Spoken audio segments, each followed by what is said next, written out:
بسم اللہ الرحمن الرحیم۔ اللہ تبارک و تعالی جس کو چاہے اس کو ہدایت دے۔ اللہ تبارک و تعالی جسے ہدایت دے اسے کوئی ہدایت روک نہیں سکتا، اور اللہ جسے ہدایت نہ دینا چاہے تو پوری کائنات بھی مل جائے تو اس کو ہدایت نہیں مل سکتی۔ جب نبی علیہ الصلوۃ والسلام نے تبلیغ دین کی شروعات فرمائی تو آپ کے ساتھ کچھ ایسی شخصیات جڑیں جنہوں نے تادم آخر آپ صلی اللہ علیہ وسلم کے ساتھ وفا کی عظیم مثال قائم کر دی۔ ابن اسحاق نے نقل کیا ہے کہ ایک مرتبہ 2 دن بعد حضرت علی بن ابی طالب رضی اللہ تعالیٰ عنہ آپ صلی اللہ علیہ وسلم کے دولت خانہ میں آئے۔ انہوں نے ان دونوں نبی اور حضرت ختیجہ کو حالت نماز میں دیکھ لیا اور پوچھا، اے محمد صلی اللہ علیہ وسلم یہ کیا ہے؟ نبی علیہ الصلوۃ والسلام نے فرمایا، یہ اللہ کا دین ہے جسے اس نے اپنے لیے پسند کیا ہے اور جس کے ساتھ اس نے اپنے رسول مبعوث فرمائے۔ بس میں تمہیں بھی ایک خدا پر ایمان لانے اور اس کی عبادت کرنے اور لات و عزا کا انکار کرنے کی دعوت دیتا ہوں۔ حضرت علی نے عرض کیا، یہ ایسی بات ہے جو آج سے پہلے میں نے کبھی نہ سنی تھی۔ اس بات کا فیصلہ نہیں کر سکتا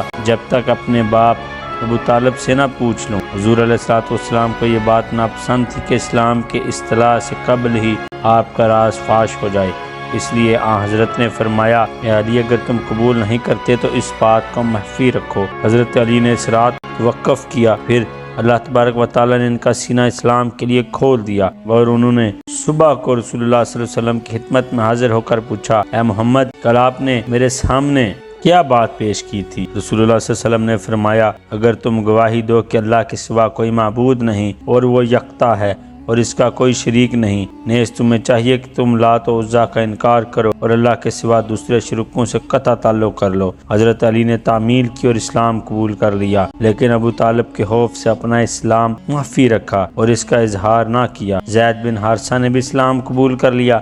تقریباً 1 ماہ تک ان دونوں کا اسلام مخفی رہا۔ حضرت علی رضی اللہ تعالیٰ عنہ رسول اللہ صلی اللہ علیہ وسلم کے ہاں اکثر آتے جاتے تھے، اور حضرت علی کو اللہ تبارک و تعالیٰ نے جنہیں نماز سے نوازا ان میں سے انعام یہ بھی تھا کہ وہ اسلام سے قبل ہی رسول اللہ کی آغوش تربیت میں آ گئے۔ احمد نے یونس کے حوالے سے ابن اسحاق سے اور اس نے عبداللہ بن ابی نجیح کی وساطت سے مجاہد کی روایت نقل کی۔ مجاہد نے کہا، حضرت علی رضی اللہ تعالیٰ عنہ نے اسلام قبول کیا تو وہ 10 سال کے تھے۔ احمد نے یونس کے حوالے سے ابن اسحاق سے اور اس نے یحییٰ بنت ابی اشعث سے اور اس نے اسماعیل بن ایاس بن عفیف سے اور اس نے اپنے باپ کی وساطت سے اپنے دادا عفیف کی روایت نقل کی۔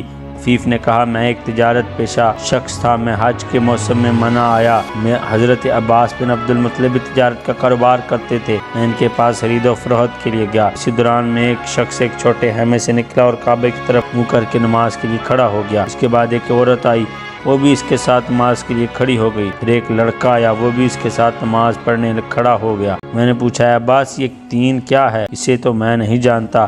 عباس نے کہا، یہ محمد بن عبداللہ ہیں، ان کا دعویٰ ہے کہ اللہ نے ان کو اپنا رسول بنا کر بھیجا ہے، اور یہ کیسر و کسریٰ کے خزانے ان قریب ان کے لیے فتح ہو جائیں گے۔ یہ ان کی بیوی ختیجہ بنت خویلد ہیں جو ان پر ایمان لائی ہیں، اور لڑکا ان کا بھتیجا علی بن ابی طالب ہے جو ان پر ایمان لایا ہے۔ عفیف نے کہا، کاش میں اس وقت ایمان لاتا اور حضرت علی بن ابی طالب کے بعد دوسرا مومن مرد ہوتا۔ یونس نے یوسف بن صحیب کی وساطت سے عبداللہ بن بریدہ کی یہ روایت نقل کی ہے کہ مردوں میں سب سے پہلے حضرت علی بن ابی طالب نے اسلام قبول کیا۔ آپ چونکہ اس وقت 10 برس کے تھے، اس لیے آپ کی گنتی بچوں میں بھی ہوتی ہے، اور مردوں میں اگر دیکھا جائے تو آپ کے بعد حضرت ابوبکر صدیق رضی اللہ تعالیٰ عنہ ایمان لائے۔ جب نبی علیہ الصلوۃ والسلام نے اپنے خاندان کو دعوت اسلام دی تو کوئی آگے نہ بڑھا، مگر میں قربان جاؤں کہ وہ بچہ نبی علیہ الصلوۃ والسلام کے ساتھ کھڑا ہوا، اور اس بچے نے پھر اسلام کے لیے وہ قربانیاں دیں کہ جو کبھی بھی بلائی نہیں جا سکتی۔ اللہ تبارک و تعالیٰ نے بھی اس بچے کو عظیم صفات کا مالک بنا دیا۔ جناب مولا علی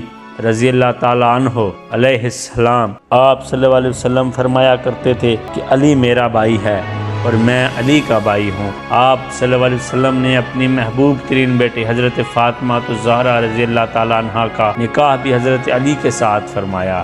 حضرت علی علیہ السلام ہمیشہ رسول اللہ صلی اللہ علیہ وسلم کے بتائے ہوئے طریقے پر چلتے رہے اور ہمیشہ آقا علیہ السلام کی محبت سے سرفراز رہے، اور آپ صلی اللہ علیہ وسلم سے ہمیشہ محبت کرتے رہے۔ حضرت علی رضی اللہ تعالیٰ عنہ آپ ایک واحد شخصیت ہیں کہ جو رسول اللہ صلی اللہ علیہ وسلم کی تربیت آغوش میں بہت زیادہ عرصہ رہے۔ حضرت علی رضی اللہ تعالیٰ عنہ آپ کو جب کبھی کوئی پریشانی ہوتی تو وہ آ کے آقا علیہ الصلوۃ والسلام کے ساتھ اس کو ڈسکس فرماتے اور حضور علیہ الصلوۃ والسلام ان کی دلجوئی فرماتے۔ جب مواحات مدینہ قائم ہوئی اور ہر شخص کو، ہر انصار کو ایک مہاجر کا بھائی بنایا گیا تو حضرت علی اس حالت میں حاضر ہوئے کہ آپ کی آنکھوں میں آنسو تھے اور عرض کی رسول اللہ صلی اللہ علیہ وسلم کہ یا رسول اللہ، آپ نے ہر ایک کو دوسرے کا بھائی بنا دیا ہے، تو میرا بھائی کون ہے؟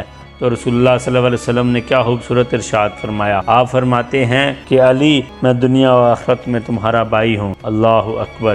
مولا علی کی یہ شان ہے، یہ آپ کی شان ہے کہ آپ نبی علیہ الصلوۃ والسلام کے محبوب ترین رہے۔ اور مولا علی اس وفا کو ساتھ تک لے کے گئے کہ جب آپ رضی اللہ تعالیٰ عنہ شہید ہونے لگے تو پھر آپ کے ذہن میں آیا کہ اے میرے رسول اللہ صلی اللہ علیہ وسلم، وہ 7 سال کا بچہ جس نے وفا شروع کی تھی، آج دیکھ لیں چاہے نماز پر اس نے وہ وفا نبھا دی ہے۔ اللہ تبارک و تعالیٰ لاکھوں کروڑوں رحمتیں اور درود کرے حضرت مولا علی پر اور آقا علیہ الصلوۃ والسلام پر، اور ہمیں مولا علی رضی اللہ تعالیٰ عنہ کا پکا سچا غلام بنائے اور ہمیشہ حضرت علی کی غلامی میں رکھے۔